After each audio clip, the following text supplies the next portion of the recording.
Hi, I'm Robin. And I'm Chris. Together we're the Gen X couple.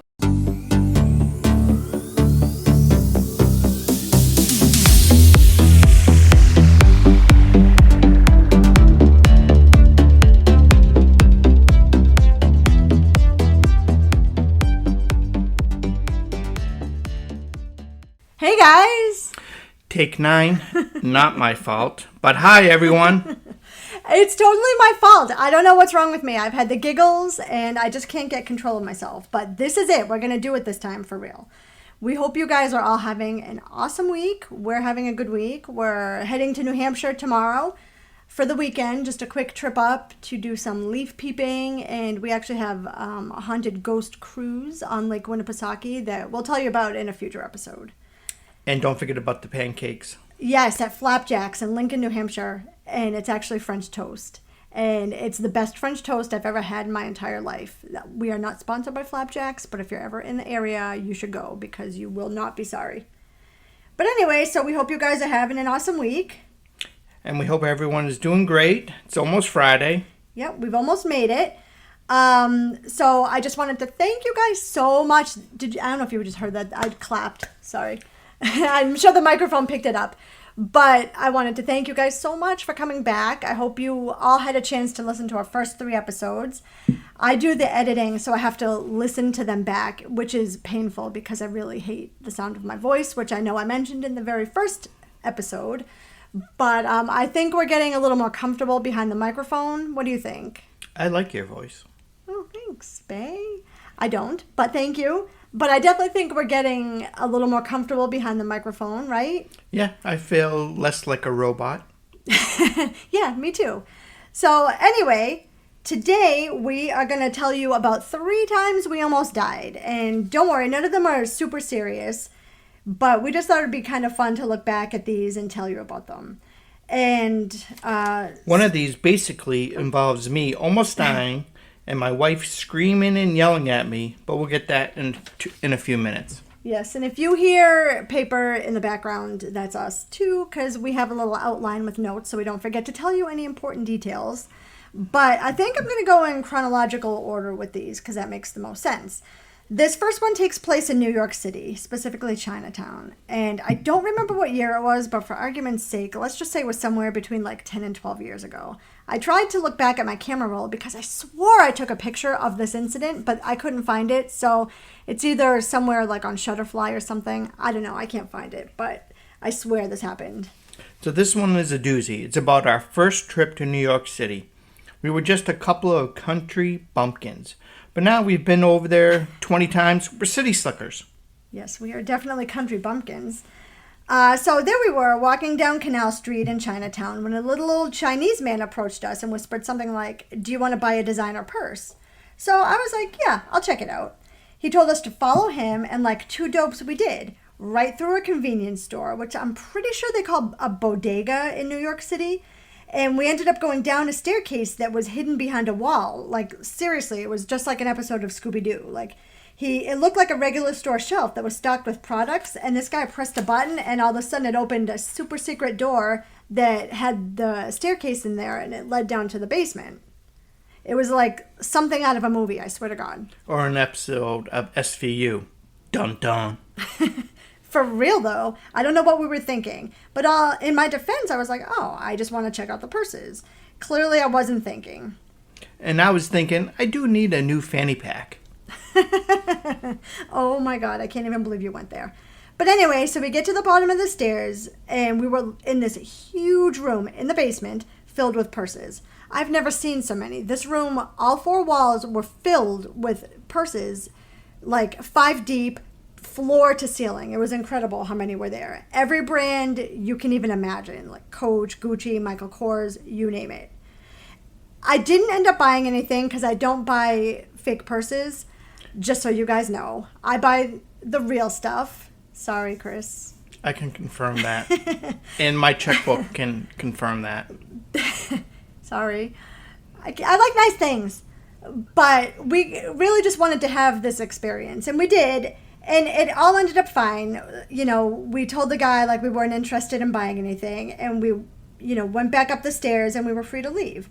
Besides, at the time I was taking Krav Maga classes. I took those classes for years, and I could have fought my way out if need be.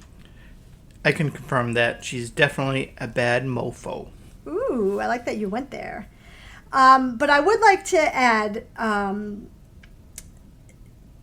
I don't know what I'd like to add. We watched a couple of Netflix specials. I had a thought and then I lost it. On counterfeit goods. Oh, yeah, we did. You can see how bad it affects the economy. And yeah, and plus a lot of that money goes to organized crime and stuff, right. too. So, yeah, don't do it. But anyway, all's well that ends well, right? That's for sure. So, moving on to the second time we almost died. And this one took place in Newport, Rhode Island. And Newport is probably like 45 minutes from where we live. And it's a really great day trip spot. Even though we've stayed overnight a bunch of times, we've gone down for the day like tons of times. We love Newport, Rhode Island. We've been there a lot of times. And there's so much to do and see there. Yeah, there is. Your brother Blake actually works down there on the naval base. He works at the War College Museum? Yep, the Navy History Museum. Thank you. And my other brother actually got married. Oh, yeah, down Chandler there. and Liz got married there, too. Yeah, it's actually an awesome base if you're in the military. It's a Navy base, and you can see the Jamestown Bridge. It's actually absolutely beautiful. But anyway, I'm getting off track. So on one of our trips down there, Chris took me to see the Newport Tower. And the Newport Tower is a mysterious stone structure that sits in Toro Park. And it's actually called the Old Stone Mill by some people because some people apparently think it's the remains of an old windmill. I actually don't see that the way it's set up, but maybe. I actually have a picture of it on my phone. I'm pretty sure from one of our trips down there. So I'll post that to our Instagram and Twitter so you guys can see what I'm talking about. Yeah, and it's really neat because you can get right up to it in person. And a lot of people think that this tower predates the Pilgrims. Yeah. Who landed in 1620. Yeah, just a few years ago. There are several theories about who built it. And there's actually a man who runs the Newport Tower Museum, which is right across the street. He accosted us at the tower and somehow convinced Chris and myself, obviously by default, because I was with him, to go check out his museum so he could tell us who he thought built the tower. Spoiler alert, he thought it was built by John Dee, an English explorer in the 1500s. And according to him, it was built as a celestial clock. Yeah. So anyway, this guy gets us into the museum, immediately shuts the door and locks it behind us. Then he goes and shuts off all the lights and closes the curtains. We thought this guy was going to murder us or right then and there sacrifice us to the Newport Tower.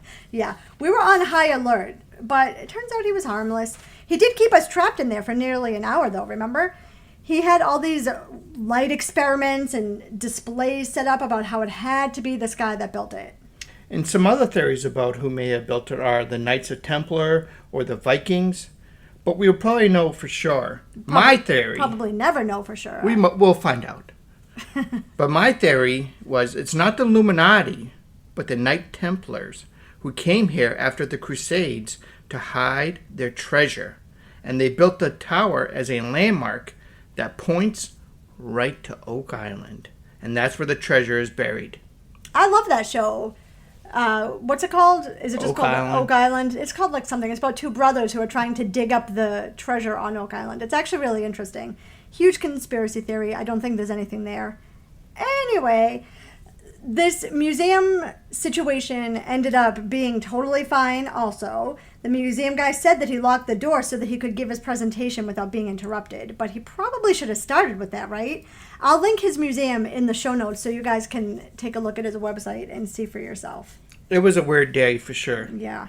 And speaking of weird days, it was just about 3 Decembers ago, I think, so 2021. We went to New York City for Christmas time. Side note, there is no better time to be around the holidays than in New York City. Everything is decorated beautifully, like all the storefronts and the tree at Rockefeller Center, which is magical. And then, like, if you go by Saks Fifth Avenue, they do this really cool light show on the front. It's spectacular. I highly recommend New York City at Christmas time. But it was also in December, and it's cold. So bundle up and prepare for crowds. Yeah, true story. It's very crowded. So there we are. We're walking down 8th Avenue, not too far from Hell's Kitchen. I think we had just come from dinner or something. It's like 7 p.m. And let me just tell you, another side note, sorry. You cannot just hail a cab in the main touristy areas of Manhattan. I don't care how easy they make it look on TV and in the movies. The truth is, it's near impossible to get one. We've tried so many times and failed. And the Ubers and Lyft had like 45-minute waits at that time. Yeah. So, whatever. But that never stops us dummies from trying to get a cab. So there we were. We're standing there on 8th Avenue trying to hail a cab, right?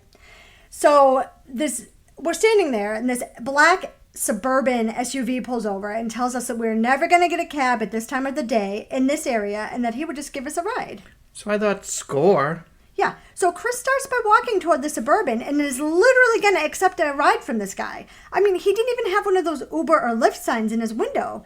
He was just like some dude in a black Suburban with tinted windows. It was insane to me. But in my defense, we had been up since 3 a.m. to get our spot for the Macy's Day Parade, and we had been walking around all day. And it was cold, I was dead tired, and at that point, I didn't really care about anything. But luckily, Robin is the smart one in this marriage and literally saved my life, because I probably would have got into that. Yeah, you were literally going to go with this guy. And I turned, and I heard this screeching in my ear. Yeah, that's right. I was yelling behind him, like, what are you doing? I've seen this episode of Law and Order, and it doesn't end well. So we politely declined the ride and ended up walking back to our hotel in the cold, and we lived to tell the tale. For two people that will always stop and watch Olivia Stabler and Finn solve a case, we sure did some dumb things, right? We did. Yeah. I guess none of these times were our time. Thankfully, we too try to be more careful these days. Yeah, because seriously, you just never know, and knowing is half the battle. G.I. Joe told me that. Gen X memories. So that concludes today's episode, and now you know about the 3 times we almost died. And I'm glad we didn't. Yeah, ditto. And we're glad you're here. We hope you enjoyed our stories today. And then come back next Thursday where we're going to talk about bedtime routines. And every Thursday for a new episode. Yeah, and don't forget to check us out on Twitter and Instagram at the Gen X Couple. I'll post that picture of the Newport Tower over there. And I will link his website in the show notes, like I said. And until next time. See you later, alligator. In a wild crocodile.